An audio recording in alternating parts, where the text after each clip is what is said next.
I'm Penny Clark. I'm Lamar University Archivist, and here we are at Lamar University in the Mary and John Gray Library, and we're in special collections. We are really blessed. We have some really amazing collections. Of course, we're responsible, first of all, for university archives, so that includes things like the president's papers, the Board of Regents minutes, the college yearbooks. So that's our first priority, is to take care of the university records. Another focus that I'm really especially intrigued by is World War II. So we have a few pictures here that I think you'd really enjoy taking a look at. This shows, and people would come to work.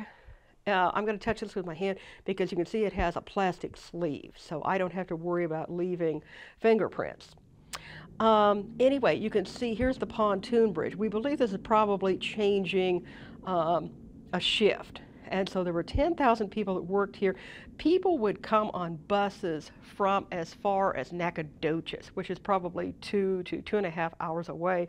They would work all day, very, very hard, physically demanding work, 10-hour shift, then take a bus, go home, get up the next morning, maybe milk cows, and start another 10-hour day or 10-hour shift at the shipyard. So everyone was so committed to winning the war. They realized how important it was to defeat Nazi Germany. And here you can see, this is Mrs. McMaster. Her husband was a high official at the shipyard, and you can see she's breaking that bottle of champagne to celebrate the construction of the ship. And people had worked so hard. So many people had to work together to construct a ship. So when they got one done and they were releasing it into the water, it was a huge event. And people came, celebrities like Jack Dempsey was here at one of the ship launchings. It was a huge event, huge celebration. In fact, I'll give you a little interesting tidbit. In Beaumont, for a while they used bananas to grease the way so that the ship could get into the water.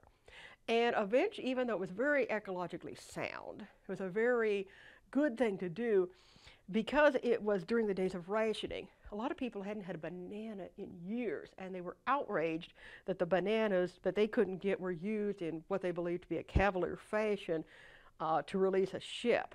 And so they quit doing that. But that was a unique and really interesting thing to do. Something else that's really interesting is a woman named Dorothy Becker. And she taught nursing here at Lamar for, I believe, 9 years. She was originally from the East. She had grown up in Pennsylvania, and she had been educated at Columbia University. And during World War II, she met her husband, and she worked as an Army nurse. And this scrapbook is just a phenomenal scrapbook. We are planning to digitize it. You can see it is a little bit fragile, and I am going to wear gloves if I can just sneak in and get it. Now, different archivists have different views on gloves, and I believe that in most cases you need to clean hands to start with, but they're more dangerous than with bare hands. If I have something where I'm going to deal with touch photos, I always wear gloves. And so let's take a look, and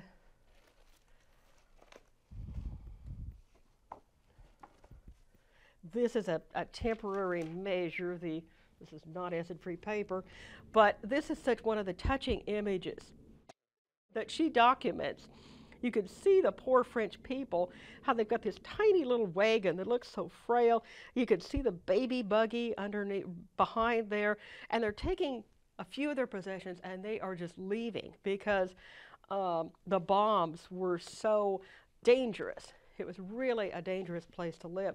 And Dorothy Becker came to work in a couple days after D-Day. So this is right when things are still, you can see the mud. I think this is just kind of a funny picture because you can see the soldier trying to get through there on the mud. It's a wonderfully rich scrapbook. There you can see some German casualties. And here you can see, this is where the nurses are living. You can see their little tents there. She had started, had joined very early and had served for a while, and then she had, her unit was transferred to, you can see there's the French flag on the back. You can see the cattle. They're just, to me, there's something really, really touching about these poor people evacuating, afraid for their very lives, and rightfully so. And these are just, it's such a wonderful scrapbook. We are planning to digitize it. There you can see the orphan children in Luxembourg. And here you can see why the people were evacuating. Look at the damage that had taken place. This is marvelous. You can see the American Army Jeep.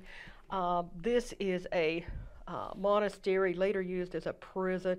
Just an amazing place to visit. My sister and I went here this summer, and we finally got to the top. I wasn't sure we would, but we finally scaled to the summits, and it was an amazing experience. These are very graphic, so I do caution the people viewing this. But I think it's important because Dorothy Becker was dealing with people that were badly injured. I think it's so, they're so intense images that you can look at the terrible damage, the terrible casualties of war. And it's interesting that she wanted to document this. And here, this is a fascinating picture. Here's, I think this is Mrs. Becker. I'm not absolutely certain, but look at this woman. She's got, here she is dealing with such horrible, you know, a young man that a few hours before was a gorgeous young man. Now, look at the terrible wound he suffered, but also look and see that she's wearing nail polish.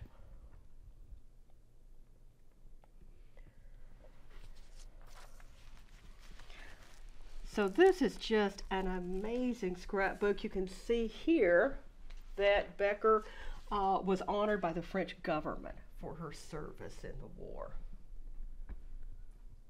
She had later on, after the war, she did teach nursing at Lamar, and so we are honored to have this as part of our collection.